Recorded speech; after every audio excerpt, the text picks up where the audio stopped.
Quando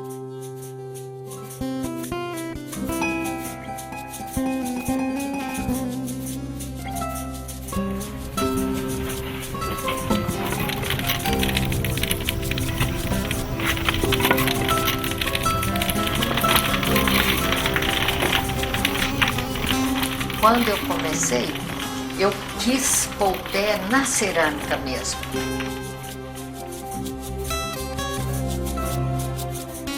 O barro é um material que você acha em qualquer lugar. Tem algumas características da terra que não é barro, mas você já conhecendo às vezes pela cor, ou nas baixadas, ou perto dos rios, e você então já tem um sinal que é argila. Argila a gente chama de argila, é uma palavra técnica. Argila e barro é a mesma coisa. E trabalhar no ensino com argila também é muito fácil, porque todo mundo algum dia já brincou com uma terrinha quando criança. Então, quando eles já estão com uma argila na mão e já têm um objetivo do que quer fazer, todos gostam. A gente não precisa de lutar para ninguém querer fazer cerâmica.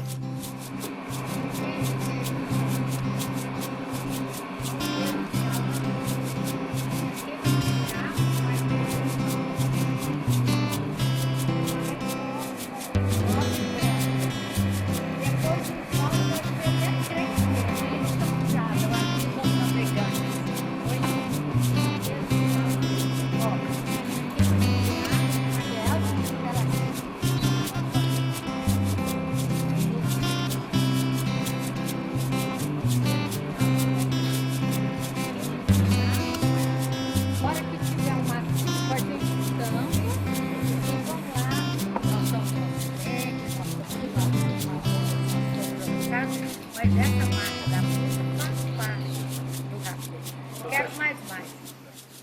Porque depois dela queimada no forno, ela vai transformar em cerâmica. E aí é outro material. Então, em cerâmica, ela tanto pode ser uma terracota, ela pode ser uma porcelana, ela pode ser outros tipos de argila, mais grossas, mais finas, dependendo do material que eu vou colocar nela.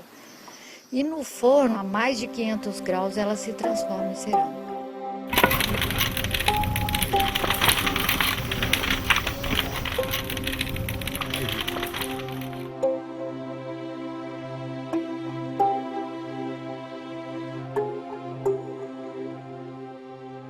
No início do meu trabalho é muito claro essa coisa de contar a história. Parece que eu tinha que contar as histórias. Por exemplo, essa peça aqui é uma terra, né, uma argila que passei uma coisa de Minas Gerais, um manganês, e depois vim desenhando e contando a história. Ó. E o Amilcar de Castro, que foi uma experiência muito grande na minha vida, porque foi a pessoa que falou comigo, não, você não tem que saber, porque eu ficava preocupada, eu não sei desenhar, eu comecei mais tarde, meu tipo de arte é diferente na questão assim, eu queria me expressar, mas não tinha habilidade para desenho, então eu comecei a trabalhar nos tijolos. E o Amilcar chegou aqui, ele era muito amigo assim, de todos os alunos, chegou aqui e falou, tá bom, mas isso não é nada, você está fazendo um tijolo, faz 80, aí você vai saber o que é o seu trabalho. E eu fiz. O que eu fazia de santos, antes modelando, eu comecei a partir de um bloco, que era o tijolo, que eu pegava numa olaria e ia esculpindo. Mas eu já peguei 30 dos santos que eu enrolei colocando uma argila líquida. Parece, eu não tenho certeza, foi depois que eu fui os caminhos lá do Líbano, que eu vi tanta gente enrolada, eu não sei, enrolada eu falo nas mantas. Mas uma coisa importante é que numa escola de arte, às vezes também, falta um acompanhamento da expressão no meu assim, no meu tempo, quando eu estudei, eu notava que era só querendo a técnica e não tinha ninguém que estava preocupado com a expressão. E veio a Celeida Tostes, que foi uma influência muito grande para mim. Ela veio do Rio e ela veio dar um curso aqui, propôs, vamos construir um forno lá no Presídio das Mulheres. Nós juntamos uma turma de 18 e eu não parei depois disso de construir forno, era iniciar a pessoa na arte, e no caso na cerâmica.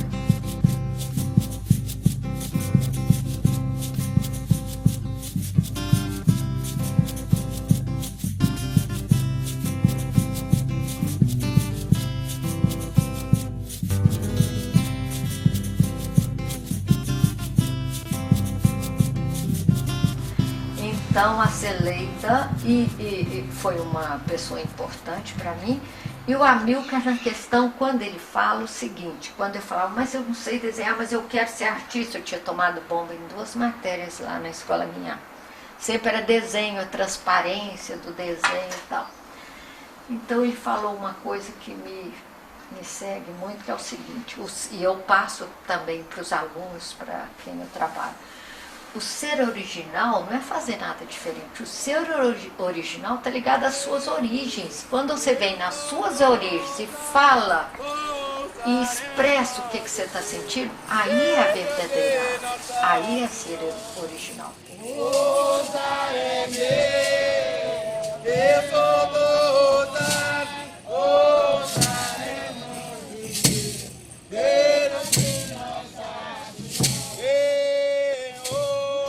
E o outro trabalho que eu estou fazendo são as fotos, que meu pai era fotógrafo, então são as fotos que ele fez dos congados em Divinópolis, das festas religiosas para um rapaz que chegou com 23 anos no Brasil. Então ele achou aquilo na cidade de Divinópolis, uma cidade muito pequena, ele achou aquilo uma maravilha. Então as fotos, eu mandei fazer grande as fotos e bordo. Cada uma das fotos eu estou bordando um assunto assim que me chamou mais atenção.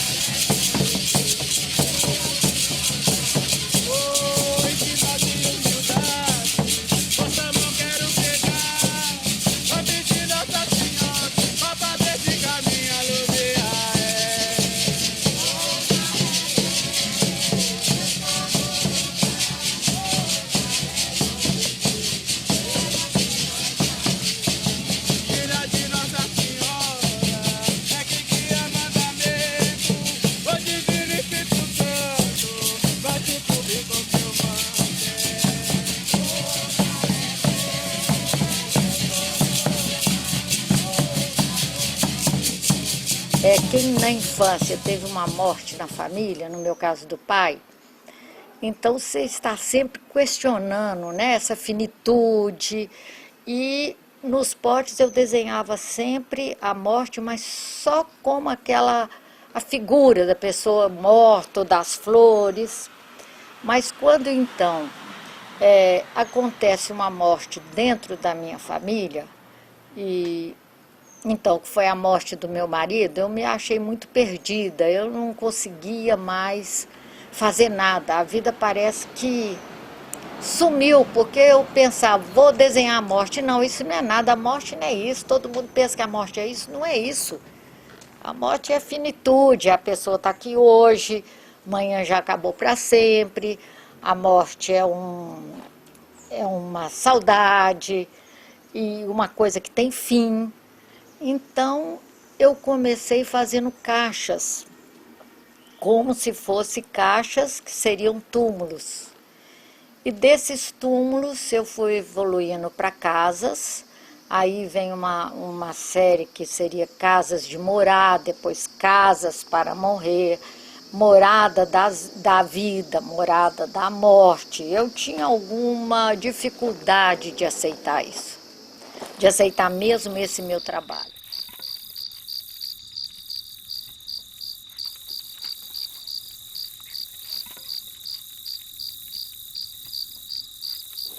A proposta de 1000 moradas, ela partiu de uma aula que eu dava para as crianças e adolescentes do Valores de Minas, como dividir um espaço.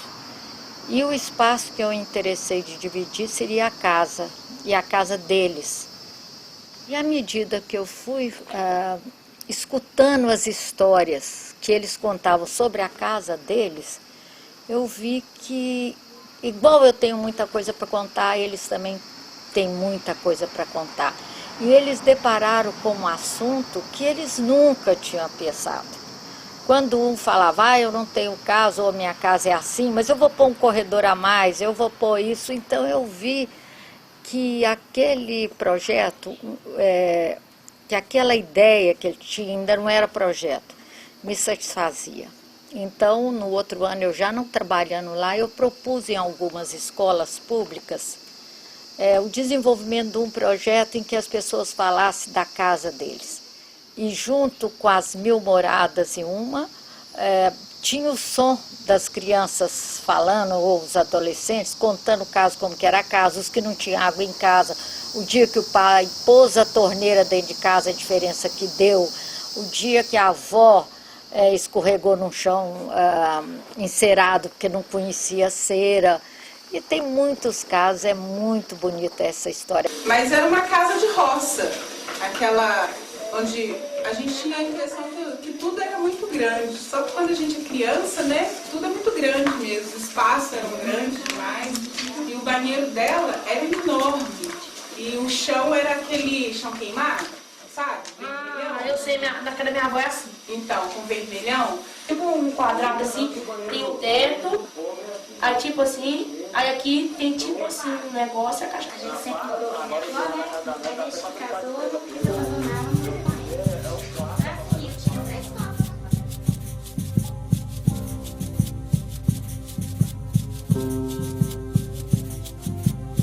O que arrebatou Adele foi a ideia de infinito. Ideia que ela encontrou na palestra de Borges, sobre as histórias inventadas e reunidas em diversas versões e edições, como as 1001 Noites. A beleza deste nome encantou Borges, para quem, de 1000, é quase sinônimo de infinito, e 1001 é ir além do infinito. O que encantou Borges envolveu Adele. As moradas se apresentam a partir de 1001 mãos, infinitas ideias. São moradas imaginadas, sonhadas, vividas e construídas por crianças e jovens da cidade, da periferia e da zona rural. Foi com elas que Adele compartilhou seu desejo de construção de 1000 moradas e uma. Um projeto que só faz sentido com o outro, no coletivo, na troca e na generosidade de cada um que se dispôs a aceitar o desafio de fazer a uma morada. Apenas uma, além das outras 1000, construída com argila e a partir de escutas, apropriações, transformações e desprendimentos. Tudo no plural, mas demarcado por singularidades e subjetividades.